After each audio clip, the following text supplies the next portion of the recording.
commande chez leurs clients. Et tout ça sans Internet. Et donc, il a fallu une application qui fonctionne pour prendre les commandes sans Internet. Et il y a une autre raison pour laquelle on peut vouloir une application en ligne, qui fonctionne de façon en ligne, une application web, c'est qu'aujourd'hui, la plateforme actuelle, maintenant, avec toutes les nouveautés, donc au niveau des API, comme tiré de système, vous avez de nombreux concepts dans la connaissance qui sont en fait qui étaient réservés avant des applis natives. Donc, qu'est-ce qu'on va avoir? On va avoir la possibilité de stocker des données dans le navigateur. On va avoir la possibilité, on va avoir un modèle d'exécution en régie avec une WordPress. Et puis, tout un tas de choses. On va pouvoir avoir accès au périphérique, avoir carrément accès à la carte 3D. Donc, avec tout ça, il est envisageable que des gens veuillent développer des applications qui ne sont même pas concernées par le fait d'être en ligne. Donc, des applications totalement en ligne.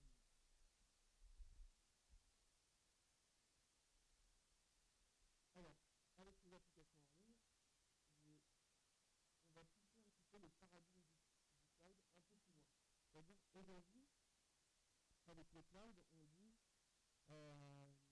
votre utilisateur, vient s'il est connecté, il a accès à l'information, en fait, il ne pose pas la question où est cette information, où elle est stockée, etc.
l'information dont on va avoir besoin pour nos applications en ligne, c'est l'API pour stocker des données localement dans le navigateur.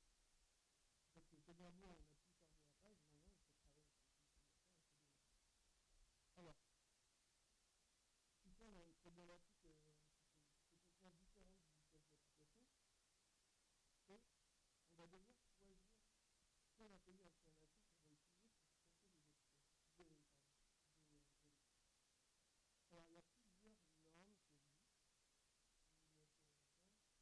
Donc, on a WebSQL, IndexedDB, FileSystem, Local Storage.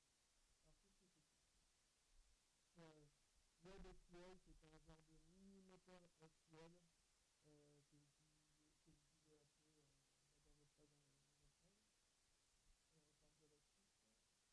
On repart de la suite. IndexedDB, c'est un peu moins puissant, c'est des tables de valeurs indexées.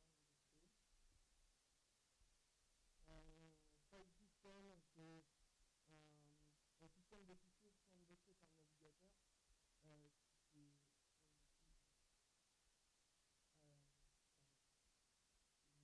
auquel vous avez accès voilà, à travers les API du navigateur. Et puis, il y en a un dernier, Local Storage, qui est une simple table de valeurs. Et ici, on va devoir utiliser celle-là. Pourquoi? Parce que c'est la seule qui est dispo sur tous les navigateurs. Alors, il y en a des... Voilà, WebSQL, c'est sympa, mais si vous dites que votre information sur SQL, donc là, c'est pas l'existant.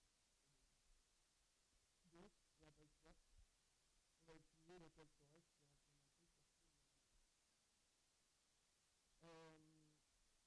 Si on regarde d'un point de vue du syntaxe Java, c'est un map de fonction, c'est vraiment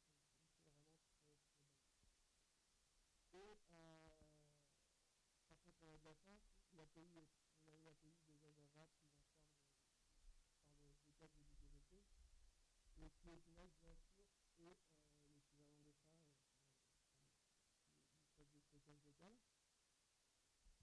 Alors, oui, bon, je vous ai dit, c'est des chaînes de caractères qu'on stocke. Donc, on va forcément à un moment avoir un petit peu de carisation et de décarisation à faire dessus, parce qu'on ne veut pas stocker que des chaînes de caractères dans notre programme. Donc, on va sûrement travailler en design, c'est plus rapide dans un navigateur. Voilà, et par contre, alors côté design, nativement sur le navigateur c'est rapide, et puis en JWT, on a quelques bibliothèques qui nous permettent de manipuler des objets design rapidement. Donc finalement, avoir des objets causaux, les transformer en design et les inscrire dans la table de storage, ça ne va pas être plus compliqué que ça. Et les types de données que vous rentrez dans le stockage local, en fait, quand vous rechargez la page, sont toujours là. Quand vous chargez la page et qu'il n'y a pas internet, elles sont encore là. Et alors toujours la norme, c'est un truc que j'ai toujours pas compris. La norme précise qu'il y a une importante simulation et que le navigateur peut en donner plus, mais la norme, disons, un peu s'interdit. Surtout sur ce navigateur, mais on peut le dépasser. Donc, bon, on a notre test d'application. Notre application elle peut se charger sans internet. Et on a notre stockage de données locales, on sait stocker des données et elles seront là la prochaine fois qu'on charge la page. Donc là, on commence à être un peu utilisé pour répondre à la problématique principale. Comment donner à l'utilisateur une expérience identique qui soit connectée. Comment faire oublier à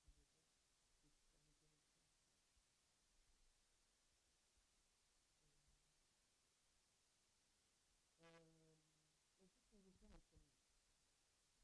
Notre application va pouvoir se loguer quand on est en ligne. Pour faire plaisir à nos développeurs, on aimerait bien leur fournir un GBD. Idéalement, ils auraient ajouté un genre d'Hibernate dans leur code Java. Dans le navigateur. Et donc ça, c'est pour nos développeurs, ils sont contents. Et puis pour l'utilisateur, on voudrait que ce soit le plus transparent possible. Et on voudrait, alors, que ça soit le plus transparent, donc que tout se fasse, tout cet aspect offline se fasse automatiquement. Et puis que l'utilisateur ne perd pas de fonctionnalité quand on est hors ligne, parce que ce serait facile de dire ah t'es hors ligne, t'as plus besoin de changer, t'as plus le droit de changer les données. Alors là, c'est pas ce qu'on veut faire. Alors, l'authentification hors ligne, j'ai mis ça juste pour encore une fois montrer un côté sympa de GWT du fait de coder en Java. Et puis c'était un petit clin d'œil à un client pour qu'il des HMD5 ça allait pas, il voulait du SHA-1 pardon. Donc on se dit alors pour pouvoir loguer un utilisateur quand on n'a pas de serveur, donc forcément il faut l'avoir logué une première fois avec le serveur, et quand il aura été logué une première fois, on va pouvoir se conserver une information qui va nous permettre de l'authentifier quand il n'y aura pas de serveur. Alors, cette information, ça peut être le mot de passe. On pourrait stocker le mot de passe dans l'espace de stockage local, après tout, et faire un compare quand l'utilisateur se log hors ligne. Sauf que l'espace de stockage local n'est pas du tout sécurisé, c'est-à-dire n'importe qui, sans même être logué ou quoi, va sur votre navigateur, tape l'adresse, ouvre Firebug et il voit en clair ce que vous avez mis dedans, tout l'espace de stockage local. Donc on ne va pas mettre le mot de passe dedans, et on va le chiffrer. En fait, on va stocker le mot de passe chiffré en SHA-1, et quand l'utilisateur se loguera, on refera un SHA-1 sur ce qu'il a rentré, on verra si c'est les mêmes empreintes. Et donc c'est là où j'en arrive au truc sympa. C'est que par exemple, en JavaScript, à rechercher un peu des librairies SHA-1, j'avais pas trouvé des tonnes.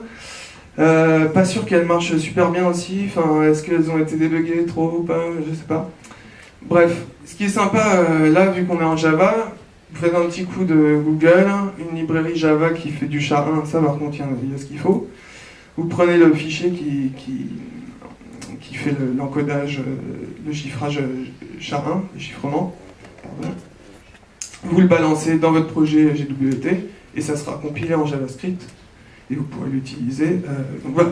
Là, c'est donc pour implémenter SHA-1 5 minutes. Et voilà, vous avez ensuite vous l'utilisez de façon classique.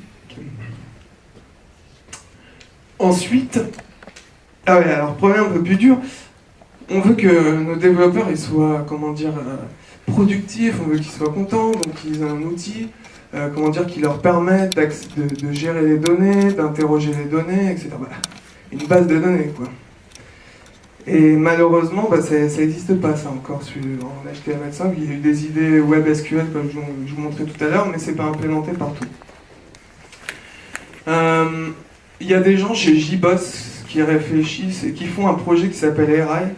Alors, ceux qui utilisent GWT, je vous conseille d'aller voir, c'est pas mal. Et en fait, c'est très intéressant parce qu'ils veulent implémenter JPA, côté client, donc en GWT. Donc quand ça sera sorti, ce sera super. Mais là, c'est pas encore assez mature. Il y a pas mal de requêtes qu'on peut pas faire, notamment des jouatures un peu complexes. Donc ça va pas nous suffire. Et alors, quand on cherche un peu sur la toile, on trouve une petite perle, enfin à mon goût,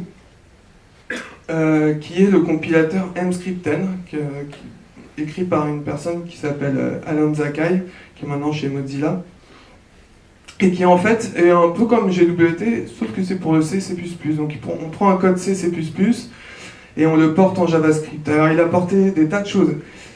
Il a porté la librairie zip, il a porté Qt, il a porté Doom, enfin des Quake, etc. Donc des choses écrites en C, C++, bam, passé à travers son compilateur et ça tourne dans le navigateur, c'est assez sympa. Et il a porté SQLite. Alors, bon, je vous la refais pas, qui connaît SQLite et tout ça? Non, SQLite, c'est en fait le moteur SGBD le plus déployé de la planète. J'ai lu l'argumentaire sur leur site, c'est vrai qu'il est assez convaincant pour aller voir. Donc, pour dire quand on va pouvoir utiliser SQLite, ça veut dire qu'on a une base de données, un moteur solide qui est débugué et tout ça. Et donc, une fois passé dans la moulinette mscripten dont je parlais tout à l'heure, vous avez un fichier sql.js qui est le pendant de SQLite, mais qui fonctionne, qui tourne dans un navigateur. Donc vous avez, une fois que vous avez inséré ce script dans votre page, un objet SQL dans votre fenêtre, et vous avez en gros 3 fonctions, open, execute et export. Donc open, donc en effet c'est pour ouvrir une base de données SQLite, qui est donc souvent, enfin SQLite ça marche avec c'est un fichier c'est toute la base de données. Donc vous lui donnez le contenu du fichier. Alors là on est en JavaScript, il n'y a pas de fichier. C'est un tableau d'entier, chaque octet du fichier. Execute, vous lui passez du SQL, donc select, du SQL ou du DDL, etc. Et il vous répond en JSON. Donc select étoile from users, ça vous renvoie un tableau JSON comme il faut. Et export data, en fait ça va vous redonner le contenu du fichier SQLite qui représente la base de données dans son état courant sous forme de tableau d'entier.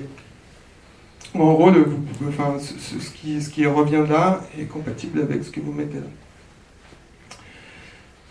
C'est sympa, on a une base de données SQL la plus déployée, hyper performante dans notre navigateur. Et pour la rendre persistante, en fait, il va simplement s'agir. Alors, tout à l'heure, je parlais de Pojo, etc., comment serialiser. Là, on n'a même pas besoin de faire ça. On a juste besoin de serialiser ce tableau d'entier qui représente le fichier SQLite, le balancer dans une clé du local storage, et on a gagné la persistance. Donc là, on est en train d'avoir un moteur SQL compatible avec tous les navigateurs, persistant sur tous les navigateurs aussi. Maintenant, comment on va s'interfacer avec ces méthodes de JavaScript de SQLite, on l'a vu tout à l'heure avec JSON, on va se refaire une API Java de SQLJS. Et puis, là, vous vous retrouvez un petit peu dépourvu pour des gens qui connaissent Hibernate, JPA, etc. C'est-à-dire que vous vous remettez à écrire des requêtes SQL à la main. Donc, en attendant que Erai sorte et soit complet, on peut se faire un mini ORM. Enfin, non, c'est même pas un mini ORM. Bref, je vais vous montrer. Donc, là, vous voyez, on a notre objet JavaScript window.sql. Celui-là, alors je vous refais pas la présentation, mais on va l'exploiter sous forme d'objet Java SQLite avec des méthodes JSON pour s'attaquer donc aux fonctions JavaScript de SQLJS. Et puis on va se faire un petit. Alors moi, ce que j'aime pas écrire dans les requêtes SQL, c'est tout ce qu'il y a entre le select et le from. Ça j'aime pas. Le reste, ça va à peu près. Donc pour le coup, on s'est fait vite fait un petit moteur qui nous permet d'écrire des choses comme ça, vous voyez. De cette requête-là, je veux obtenir des objets articles à partir de l'alias A que je déclare ici dans ma requête SQL. Okay. Donc faire ça, c'est pas très compliqué, ça prend pas tellement de temps, puisqu'il suffit juste de parser ça, d'exécuter le reste à partir de ça, générer le select, et puis faire exécuter ça par SQLJS, obtenir l'objet JSON, et à partir des objets JSON, remplir une liste de Pojo. C'est assez faisable en fait. Donc vous arrivez rapidement à des choses comme ça. Voilà, ma liste d'articles, c'est quoi? Je fais cette requête et j'appelle getResultList.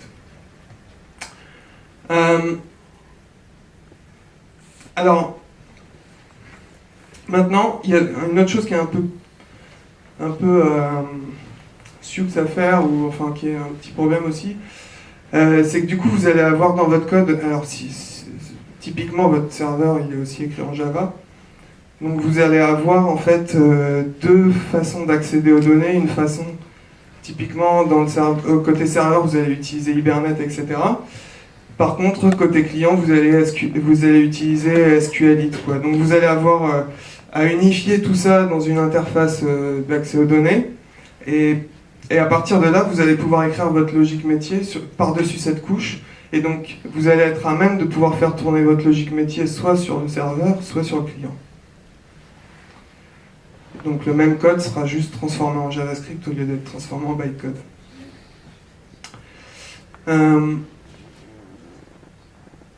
Voilà, donc en gros, la structure du code, ça va être une logique métier. On va avoir une façade qui va décider est-ce que je vais aller parler au serveur ou est-ce que je vais parler au client. Et en fait, la logique métier est implémentée sur une abstraction de l'accès aux données qui est compatible aussi bien avec SQLJS qu'avec Hibernate.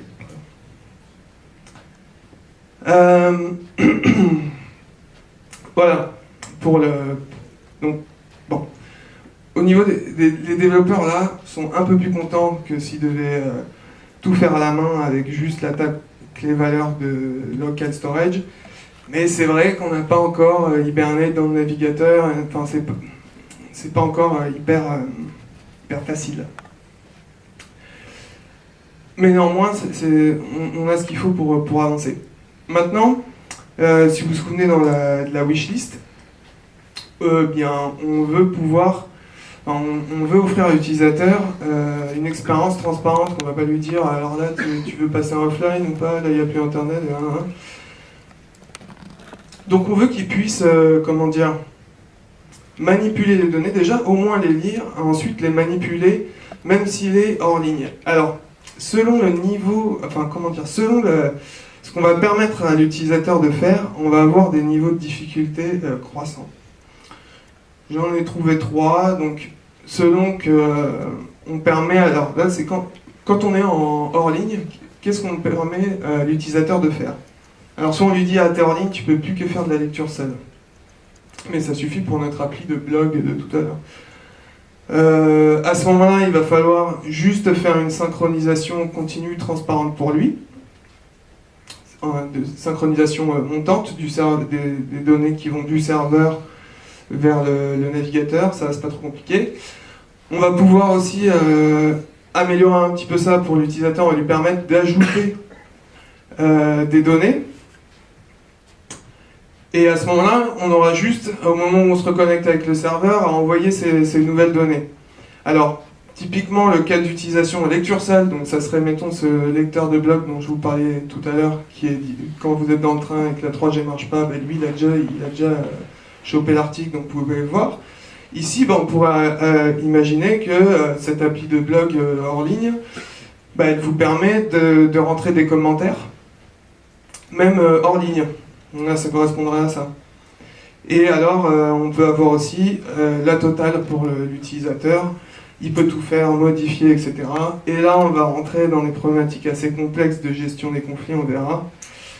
Problématiques, donc bizarrement pour de l'offline, c'est les mêmes problématiques que pour le cloud.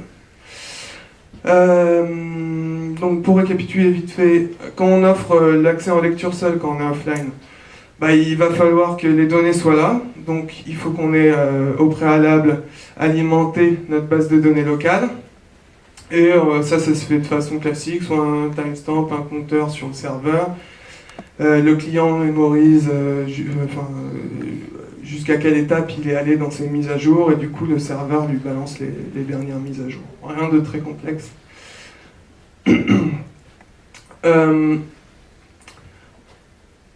Maintenant,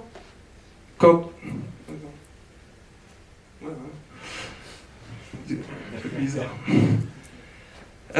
Maintenant, on veut donc permettre à l'utilisateur de pouvoir, mettons, rajouter des commentaires là, sur le truc du blog. Donc là, c'est juste des nouveaux identifiants qu'on crée dans le référentiel local de l'utilisateur. Donc on va avoir des problèmes d'identifiants. C'est-à-dire quand l'utilisateur est en offline, donc il a sa base de données SQLite sous le pied, il insère des enregistrements dans cette base. Bah, ces enregistrements vont avoir des index qui ont été générés par la base. Mais ces index, pendant le même temps, côté serveur, ont pu être utilisés par un utilisateur online. Vous êtes d'accord? Donc, au moment où on va vouloir raccorder ces deux référentiels, le référentiel du serveur et le référentiel de l'utilisateur qui a passé un petit peu de temps déconnecté et qui a ajouté des données, il va falloir faire un petit micmac. Alors, ce qu'on a trouvé, une technique assez rapide, assez facile à mettre en place, c'est qu'à chaque fois que vous êtes en ligne et que vous créez un enregistrement dans la base de données, vous lui donnez un ID négatif. Et de cette façon, au moment où vous voulez synchroniser ces enregistrements avec le serveur, vous avez juste à faire un select where ID est inférieur à 0. Vous avez tous les enregistrements qui ont été créés par l'utilisateur pendant qu'il était en mode hors ligne. Et puis ceux-là, vous les envoyez au serveur, il les rajoute à sa base. Le serveur vous dit, pour l'enregistrement que tu m'as donné, le -3, moi maintenant, quand je l'ai inscrit dans ma base, elle lui a donné l'ID 150. Donc à vous ensuite, au retour de cette information-là, d'aller rechanger les ID dans la base de données locale. L'ID -6, je le remplace par l'ID 150. Et hop, vous avez remis vos deux référentiels en totale cohérence. Et maintenant, si on veut offrir à l'utilisateur une expérience complète quand il est hors ligne, donc à savoir il peut tout faire, gérer l'écriture, rajouter des enregistrements, modifier des enregistrements, etc. Et bien au moment où vous allez vouloir rapprocher les référentiels de l'utilisateur, enfin le référentiel de la base de données locale de l'utilisateur et le référentiel de la base de données du serveur, voilà, il va falloir résoudre un certain nombre de conflits. Mettons, plusieurs personnes ont modifié ce champ, tiens, ce champ a été modifié par un utilisateur, mais un autre l'avait effacé, etc. Vous avez plein de conflits, et en fait, on revient sur des problématiques de systèmes distribués de base, et donc, par rapport à la gestion des conflits, ça va dépendre, vous allez faire selon l'application, selon le métier. Donc ouais, j'ai cité plusieurs exemples de politiques. Le dernier qui a écrit, alors c'est le plus simple, le dernier qui a écrit a raison, donc gérer pas de conflit, toujours vous mettez à jour comme le client vous dit. Celui qui avait produit l'information au départ est prioritaire dans ses mises à jour. Celui à qui était destinée l'information au départ est prioritaire, etc. Vous voyez, vous pouvez avoir plein de politiques différentes. Et puis, par rapport au conflit, vous pouvez soit alors, est-ce que vous faites un merge, est-ce que vous faites un merge automatique, manuel, est-ce que vous le loguez et vous le laissez pour plus tard, etc. Bref, ça peut vite être compliqué. Si vous rentrez néanmoins dans ces problèmes-là, je vous conseille d'aller voir les horloges de Lamport. Donc c'est une façon de représenter des versions d'informations qui vous permet de conserver une trace des liens de causalité qui vont exister entre les différentes répliques de votre information. Ça a l'air compliqué comme ça, mais il faut... C'est la traçabilité historique. C'est ça. Parce qu'en fait, ici, tout est relié au problème de causalité.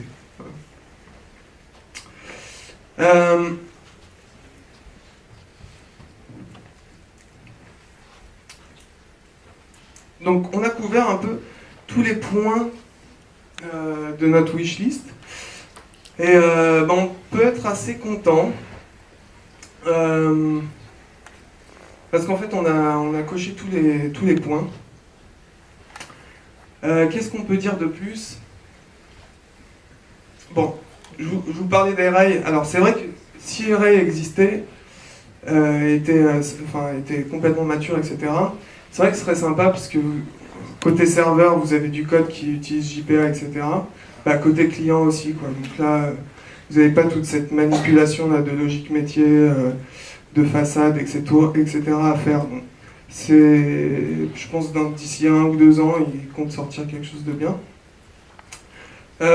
Par contre, ouais, on n'a pas vu du tout de problématiques liées à la sécurité. Parce que je pense que ça a dû en faire sursauter plus un quand j'ai dit que vous allez faire tourner la couche métier sur le client. Mais bon, il y aura toujours moyen de s'en sortir, on peut faire de la sécurité par-dessus ça. elle va être déportée tout simplement au moment où vous resynchronisez le client et le serveur. Et par contre, ce dont on se rend compte, et alors ça c'est juste dans la problématique d'application en ligne, c'est qu'entre la plateforme HTML5 et ce qu'elle permet de faire aujourd'hui, et les outils qu'on a à disposition pour manipuler cette plateforme, il y a quand même une distance assez large, quoi. C'est pas comme si ça faisait 10 ans que ça existait HTML5. Donc bon voilà, ça va venir, je pense qu'il y a des outils qui vont se créer, etc. C'est vrai qu'aujourd'hui, il faut pas mal bosser à la main. Mais bon, c'est un secteur quand même intéressant, donc c'est potentiellement des choses que vous pouvez réutiliser par la suite, etc.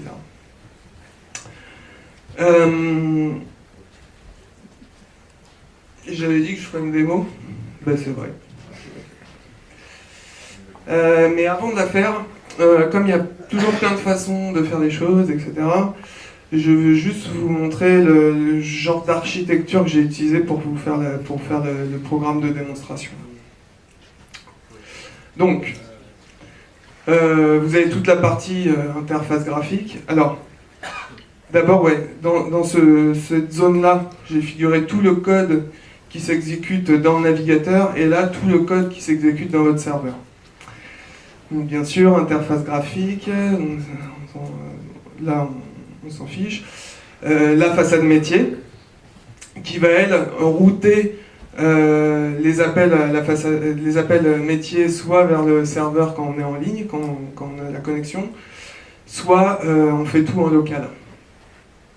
Et donc, cette façade métier, comme je vous l'ai montré tout à l'heure, elle permet d'appeler une logique métier qui va s'appuyer soit sur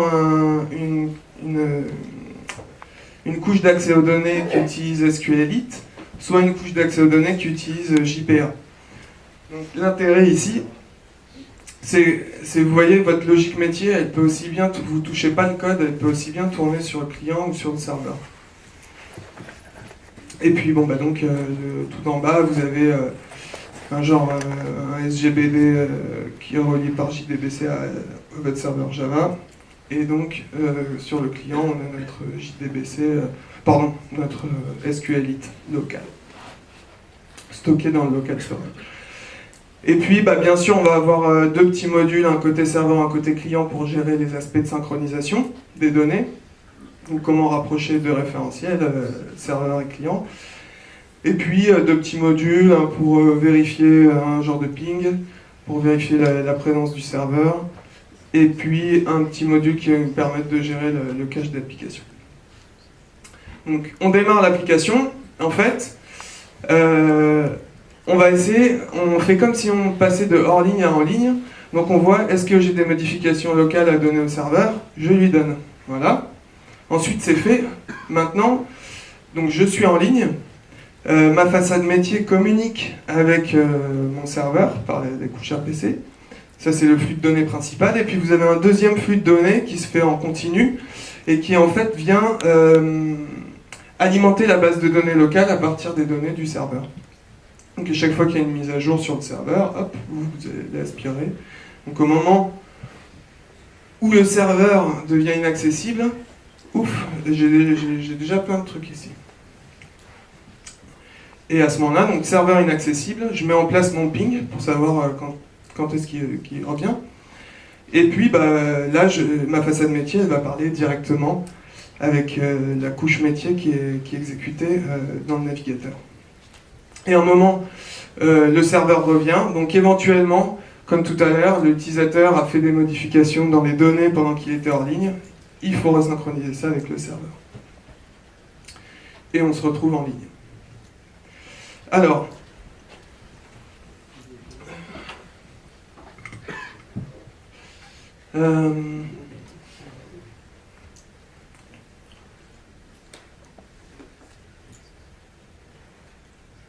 voilà l'appli. Là, il est où? Alors, voilà Internet. Voilà. Alors là, le serveur, il est éteint. Vous me faites confiance, hein. Oui, parce qu'en fait, j'ai fait le POC et après, je me suis dit, en fait, j'aurais pu faire une vidéo, ça va très bien marcher. Mais bon, je suis fou, je l'ai codé le truc. Donc, il n'y a pas de serveur. Comme l'appli est dans le cache d'application, vous avez accès à vos pages, etc. Maintenant, qu'est-ce qu'on fait? Alors, c'est une application toute bête, c'est vous avez des articles et puis vous pouvez créer des catalogues arborescents, vous verrez ça tout à l'heure. Alors là j'ai un petit bug, c'est-à-dire qu'il faut que je clique sur rafraîchir pour voir les données qui sont locales. J'ai pas encore regardé et je crois que je regarderai jamais.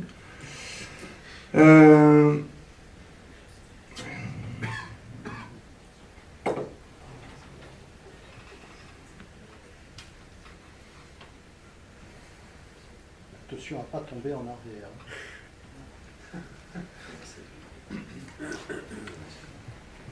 Voilà, donc il y a un certain nombre d'articles, il y en a je crois 3000 ou quoi. Et donc là on est en ligne, on fonctionne sur le SQLJS. Je peux modifier des champs, etc. Et enregistrer, il n'y a pas de souci, ça se met à jour, etc. Alors pareil, l'autre aspect du programme c'est ça, on a des catalogues, je ne vais pas vous rentrer dans le truc métier, etc. Mais en gros le catalogue c'est un arbre de produits, quoi. Okay. Là je suis toujours hors ligne en fait, parce que c'est noir. Alors ça, dans l'appli pour le client, on le met pas ce bouton, c'est juste pour le POC ici. Donc je modifie mes petits trucs, ce que je peux faire, hop. Oh, celui-là, je l'enlève. Voilà. Donc là, j'ai fait des choses en local. Ah oui, et si, juste un petit truc pour montrer la rapidité. Ouais, parce que j'ai pas fait de bench et tout ça. Mais sur une base de 3000 articles, là, je vais chercher... Alors, je vais changer, donc je vais mettre GDG Paris. Voilà. Et quand on est dans notre catalogue ici, on a la possibilité de rajouter des articles en les recherchant. Je vais chercher GDG. Voilà, voilà. Ouais, c'est pas très lent. Et ma machine, elle a 4 ans, quoi. C'est pas une foudre. Bref, ça va, quoi. À ce qui paraît, ouais, j'ai pas vérifié, mais avec mscripten, qui compile SQLite en SQLJS, vous avez un SQLJS qui est juste 2 fois plus lent que SQLite natif. Autant dire, c'est pareil. Bref, alors maintenant, je vais rebrancher Internet. Alors, elle est où ma console? Alors voilà, ça c'est Internet. Alors, qu'est-ce qu'il faut que vous regardiez? Il y a ça qui va s'allumer en bleu, pour dire si j'ai retrouvé le serveur. Et ça, normalement, ça va tourner parce que ça veut dire qu'il est en train de se mettre à jour avec le serveur. Et donc là, je démarre. C'est transparent. Hop, je fais tout devant vous. Hop.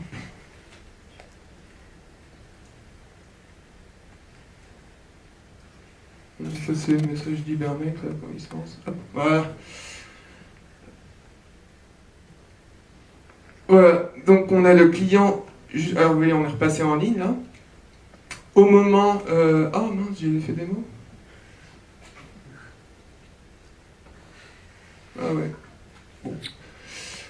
Au moment où je me reconnecte avec le serveur, voilà les mises à jour que le client a données au serveur. Et... alors je sais pas ce qui n'a pas marché. Mais normalement, alors là vous voyez, on a quoi l'arborescence A, 3, défaut, et J, quelque chose. Si je recharge la page et que je me log, et que je vais chercher mes catalogues, Alors vous avez vu le truc tourner là, il s'est synchronisé une petite fois là. Et voilà, il y a eu sûrement un effet démo quelque part, faut que je vérifie. Mais bref, vous voyez que les modifications que l'utilisateur a fait pendant qu'il était hors ligne ont été intégrées dans la base de données du serveur, etc. Et en fait, c'est vrai que c'est assez sympa, cette idée d'application hors ligne. Je m'en suis rendu compte en développant le truc. C'est qu'au fur et à mesure, en testant, des fois j'éteins le serveur, je le rallume, et au bout d'un moment, je ne savais plus s'il était allumé ou pas le serveur, en fait. Parce que, voilà, ça marche vraiment le coup de dire, l'utilisateur, il n'a pas besoin de savoir s'il est connecté ou pas, c'est pas vraiment intéressant comme information, en fait, pour lui. C'est plus un problème qu'autre chose, cette information. Voilà. Et puis, ah oui, si, avec le cache d'application, alors oui, si vous regardez ce petit icône là, il vous dit quoi? Il vous dit l'appli est à jour, certainement, application à jour. Et donc, au moment où vous allez publier, c'est important ça, au moment où vous allez publier une nouvelle version de l'application, alors, est-ce que j'ai mis Eclipse?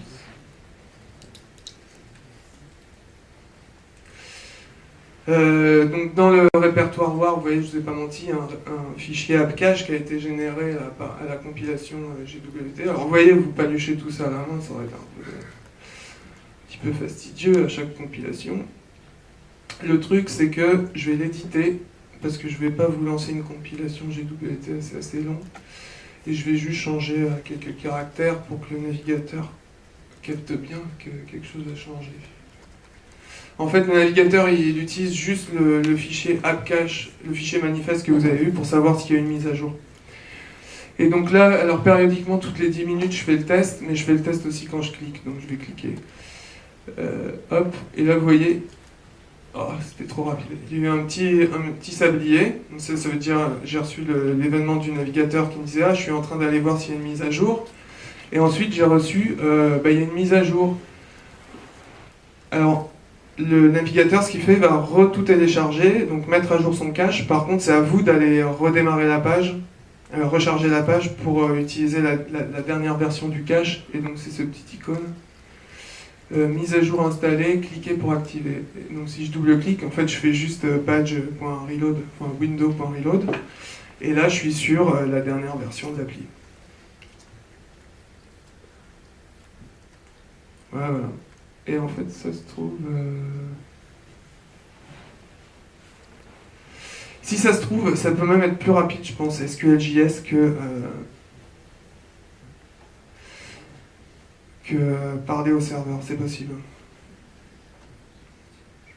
En tout cas, ouais, il y a un truc que j'ai pas dit là aussi, c'est que votre utilisateur, il vous prête son CPU, là, donc ça peut être intéressant. C'est vrai.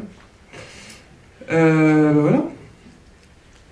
Parce que je crois que c'est fini. Ah oui, non, des questions, peut-être. Merci.